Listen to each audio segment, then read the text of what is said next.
Okay, at the recording of this, it is 2.5 weeks before I actually came out publicly. So this guy in this recording has not actually experienced that yet. In 2 weeks from tomorrow, I'm coming out publicly to the world. On every platform that I have, I'm going to be sharing my story, culminating in the revelation that I'm a gay man and that I am advocating for gay people and that I believe God is for gay people, that he's not tolerating them, he's not trying to change them by any means. If I can tell you anything with certainty, I can tell you right now that God is not interested in changing gay people. I'm not saying there aren't exceptions to that. I don't want to speak to anybody else's journey and devalue their experience and what they feel like God is leading them to. It's not my place.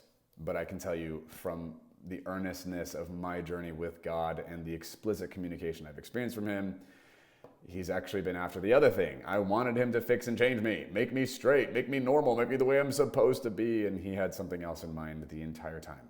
Relentlessly continued to advocate for, I want you this way. And I'm like, why? I want to answer the question, how am I feeling? Well, first of all, I'm feeling lots of things, and the feelings come and go at different points in time when I think about it. Underneath all this, I am mostly excited. I feel so hopeful about the step in general. The big picture, I feel very hopeful about what this means for the world, for me, for my impact, my voice, my influence. But for people, whoever comes across my story and however it impacts them, I'm excited to get to share this with them.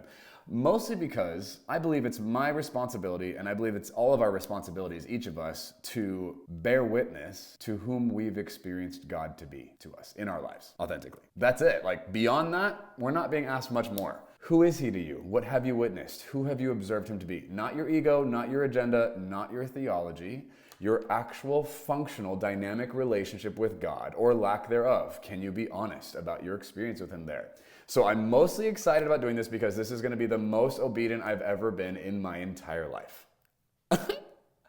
That's kind of an extreme statement, but I think there's an actual validity to it. So I'm anticipating, I feel a little giddy about what's on the other side of having made this choice, of having drawn this line in the sand. So I have a strong, present excitement and anticipation for that. I anticipate, liberation of other people. I'm looking forward to the stories I'll get to hear of people who got to come out of the closet because of my story, or, pastors who were willing to consider and maybe change their mind about what they believe they see in scripture regarding the gay community based on my voice. Like, I feel honored by that, and I hope that happens, and I'm looking forward to those conversations. And then also just like educating people, the people who aren't gay, and maybe even don't even have gay people around them, but are considerate and want to know, what does the Bible actually say about these people? What does the Holy Spirit say about the gay community? How are we to respond here? I want to have those conversations. So I feel very excited about all that. Another strong feeling I have is dread. I feel dread. I feel very nervous. There's anxiety there, which I don't love, and I've been sitting in that for months now. I do not recommend sitting in this for a long time.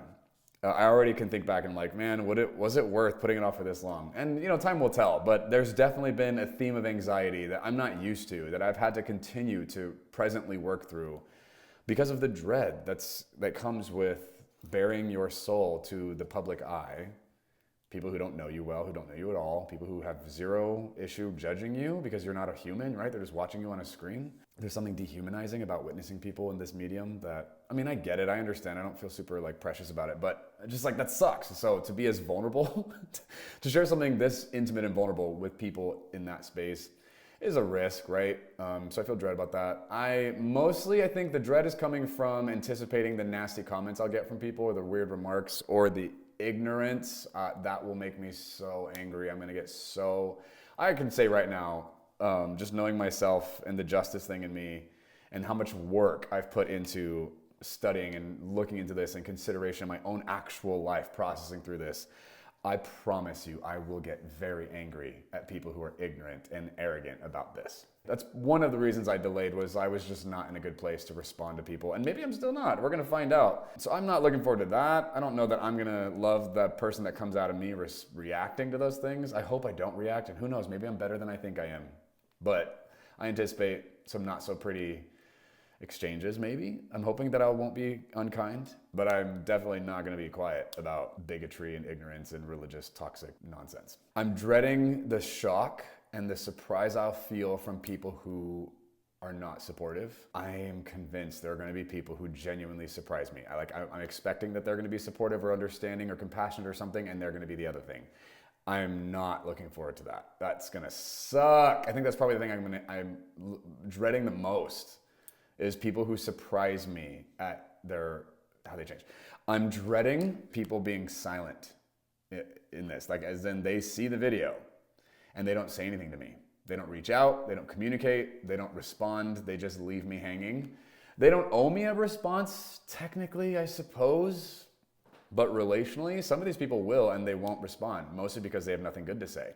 And to me, that feels like I'm not looking forward to that. I don't want to see that. I'm dreading like people who know me making terrible comments or having really just awful, inhuman responses to me. I'm not looking forward to that. So I'm dreading all those things. I think any person in this position would dread that stuff. And forget the gay thing. There's any position where you're being vulnerable and people respond to you in a way that's inhuman and void of relationship and whatever, like that sucks. I feel nervous. I feel nervous for Numa as an organization. I don't feel nervous. I don't think Numa's going under, but I'm nervous that Numa's gonna like take some hits. I'm sad to see some of the people who've been invested in that community, in that space, to leave like for this reason. Like that will suck for sure. I feel nervous for my team. I feel nervous about what they're gonna have to experience. Because like it's one thing to be the guy who gets to like make decisions and, you know, like choose this. It's another thing to watch someone you love and care about or respect or look up to do this and then get treated poorly. Like I think that's a different version of pain, and so I feel nervous for them. And then also just how this might even affect their work in Numa. Like I don't want this to be a negative experience for them, so I feel nervous about that. I feel very hopeful. I think there's going to be a lot of beautiful, catalytic, powerful things that are going to come out of this that I can't even anticipate. So I look forward to that. Yeah, I think it's this kind of stuff. I could just keep going, but it's like I feel dread and hope and excitement and nervousness and anxiety.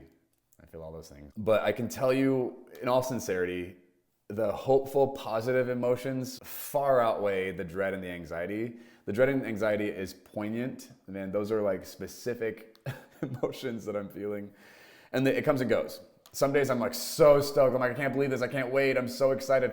I'm so excited to get to be vulnerable and honest and stand up and not be afraid of what people think and be myself anyway and say what I need to say. Like, I'm so thankful for that. The opportunity to do it with something so specific and pointed as this.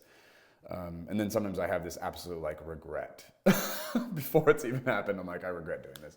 This is gonna suck. I'm like gonna miss the favor that I've enjoyed up to this point. I'm gonna miss having access to certain rooms that I'll get disqualified from. I'm gonna miss like how easy life was in some ways, you know, being in the closet here and not having to have certain conversations or having to face certain things or navigate certain relational dynamics. I'm gonna miss the ease of what I've enjoyed up to this point in that respect. I'm gonna so enjoy the freedom and the wholeness and the singularity of an experience on the other side too. So yeah, there's just like a trade-off, right?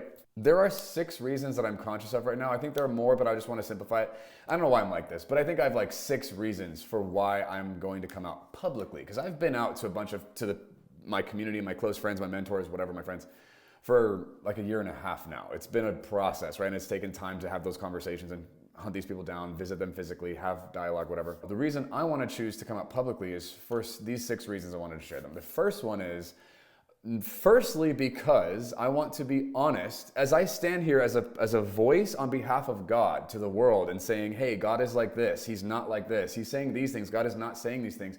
As I've engaged in that space and that work for years now, I feel a moral obligation to uphold that function in the seat that I'm sitting in and continue to represent who I know God to be and what I've heard him say, and correct an egregious error I've made here by hiding a very explicit message I've experienced from the Holy Spirit for years now on this subject. So one of the main reasons that I'm coming out publicly is because this is who I know God to be. This is what I hear from God. And so I want to be honest about that and share that with the world. He's worth it. His voice, his desire, his intent is worth it. And I don't think there's anything to be ashamed of there. I don't want to continue to abandon my friend there. I think what he's after and what he cares about and what he wants and the way he goes about it is worthy. And I don't have to hide or like make excuses for him or apologize on his behalf. He is worthy of my solidarity and my support and my loyalty. And so I first and foremost get to come out publicly and say, hey, God said this to me. These are the choices I'm making as a powerful, independent, autonomous person in response to this person that I'm in love with. But here's what I know. So that's one. Number 2 is little Mike. deserves an advocate. He deserves somebody to stand up for him back then and to help him represent his voice and to fight for his legitimacy, to stand up and say that you are perfectly loved and you are perfectly accepted and there is nothing wrong with you. And actually, I want to celebrate who you are and what you're like, even though it is contrary to the normal that's been imposed upon you. Little Mike deserves a voice, deserves an advocate, deserves somebody to stand up for him and affirm that he's good. Reason number 3 is the queer kids, in whatever way that their sexuality or their identity is demonstrating in a way that's contrary to what they're being told is normal, but it's authentic to them. I want to stand up and say, hey, these kids deserve a voice. They deserve to be cared for. They deserve to be recognized. They deserve to be heard and listened to. I want to stand up and let my testimony, my story, come up in their defense and say, hey, they're valid. Their choice is legitimate and they deserve to be given freedom to navigate this and not be coerced by social stigma or pressure or shame or religious persecution. That should all be withheld from these kids and they should be given opportunity to genuinely pursue who are they and honestly express that person. Reason number 4 is the LGBTQ plus community deserves our support, our protection, our care. They have been so poorly treated for so long. They have been religiously oppressed, harassed, they have been marginalized and sidelined. Their voices have been stamped out. Their experiences have been invalidated. They have been vilified and demonized, and none of that was ever okay. And so reason number 4 is I want to stand up and say, hey, this community of people that we have particularly pigeonholed and treated like this and even scapegoated to not have to deal with our stuff and just use them as a piñata to bypass our own responsibility and accountability. Like, I just want to stand up and say none of that was ever okay, and it is not okay to continue to do this, and I will be another voice added to this conversation to say these people have dignity, they are worthy of being honored and listened to and protected and valued equally. They are valued, and that we get to bring equity to this conversation and then recognize what is missing from this space to actually give them a fair shot. And are we willing to do the work to bring equity to this space? Reason number 5, being a son is valid, and being a son, in my opinion, means you get to, or a daughter, means you get to walk out your story shame-free, fearlessly. You get to look people in the eyes, stand up straight, and demonstrate yourself. Live out your story vulnerably, honestly, intimately, authentically, in the light. You don't have to do some weird side act because your story is so contrary to the norm. Like, no. Every single person has their own story. Each story is unique. There are similarities, but it doesn't matter who has what story to walk out. We don't get to judge the nature of someone's story or the outcome of where this is going. That's between them and God. And so for me, I'm like, this matters. Like, people's performance is not any of our jurisdiction to pass judgment on. How they walk out who they are in the eyes of God is between them and God. And we get to honor that space and respect it and have appropriate regard for the boundaries that should be in place for how we flippantly cast stones their way, how we flippantly dismiss or label or judge who they are, what they're not, because it's different than what we know. Coming up publicly is me taking a stand and saying, sons and daughters, their stories are valid and deserve to be acknowledged and received in the light, shame-free. And then the last reason I want to share here is reason number 6, there are a ton of well-meaning, particularly Christian people in the church, in religious structures, who genuinely care about people and want to let love move them, but religiously, theologically, they have been indoctrinated to have to fight gay people, to have to fight people who are contrary to their sexual ethic, thinking the Bible condemns queer and trans and whatever kinds of people when the Bible does no such thing. And so I'm excited there are a ton of resources out now that weren't available even 10 years ago, helping clarify what is this book even talking about and who is it pointed to and what kind of things are entailed in the restrictions and the commandments that are given and the examples that are demonstrated. There's so much work to be done to untangle a mess that we are in. But reason number 6 for me coming out publicly is to step up and be like, hey, y'all, those of you who just have avoided this, ignored it, because you don't want to have to deal with the drama. Maybe I could be somebody who gets to step in and say, hey, this isn't irrelevant. This does matter. It's not as scary or far away as you think. And there's actually a lot more love and grace available to all of us in the spirit of the Lord, in his generosity, to engage in who is he? What is he doing here? Who are these people to him? And maybe we don't have to hate any of them. Maybe we don't need to protect ourselves from them. Maybe we don't need to separate from them. Maybe we don't need to tell them how to live their lives or how to change. And maybe we don't need to perceive them as broken or perverse or fallen or abominable. Maybe we can see them as perfectly whole people.